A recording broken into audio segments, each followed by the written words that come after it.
कृषि में असीमित संभावनाएं मौजूद हैं। इस क्षेत्र में नए बदलाव नई उम्मीदें लेकर आते हैं। यही वजह है कि किसान अब पारंपरिक फसलों के साथ साथ आधुनिक खेती की तरफ रुख कर रहे हैं। इस आधुनिक खेती में आती है मेंथा की खेती। मेंथा, जिसे आम बोलचाल की भाषा में पुदीना कहते हैं, जिससे पिपरमिंट बनाया जाता है। इसका मुख्य उपयोग औषधि के रूप में किया जाता है। इसके अलावा कई उत्पादों में भी इसकी अहम उपयोगिता है।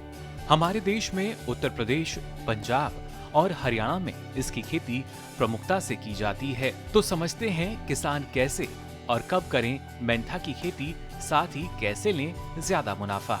सबसे पहले बात करते हैं खेत की तैयारी की। इसकी खेती करने के लिए अच्छी जल निकासी वाली मिट्टी बेहतर मानी जाती है, जिसका पीएच मान 6 से 7.5 के बीच होना चाहिए। खेती करने से पहले खेत की अच्छी तरह से जुताई करके भूमि को समतल बना लें। अंतिम जुताई पर प्रति हेक्टेयर 10 टन गोबर की सड़ी खाद मिलाएं। साथ ही 50 kilo nitrogen, 60 kilo phosphorus, 45 kilo potash खेत में मिलाएं, जिससे अधिक से अधिक उत्पादन लिया जा सके। मेंथा की जड़ों की बुआई का उचित समय 15 जनवरी से 15 फरवरी के बीच होता है। देर से बुआई करने पर तेल की मात्रा कम हो जाती है, लेकिन इसकी कुछ किस्में हैं जिनकी रोपाई मार्च तक कर सकते हैं। मेंथा की रोपाई के लिए सकर्स और जड़ों दोनों का इस्तेमाल किया जा सकता है, लेकिन सकर्स से अधिक पैदावार मिलती है। सकर्स के लिए एक थोड़े से स्थान पर खेत को तैयार कर क्यारियां बना लेते हैं और उसमें जड़ों को घना बोकर सिंचाई करते रहते हैं। इस प्रकार उन जड़ों से निकलने वाले कल्ले यानी सकर्स तैयार होंगे, जो रोपाई के लिए उपयोग किए जाते हैं। अच्छा उत्पादन लेने के लिए मेंथा की उन्नत किस्मों का चयन करना चाहिए। इससे कम समय में ज्यादा लाभ लिया जा सकता है।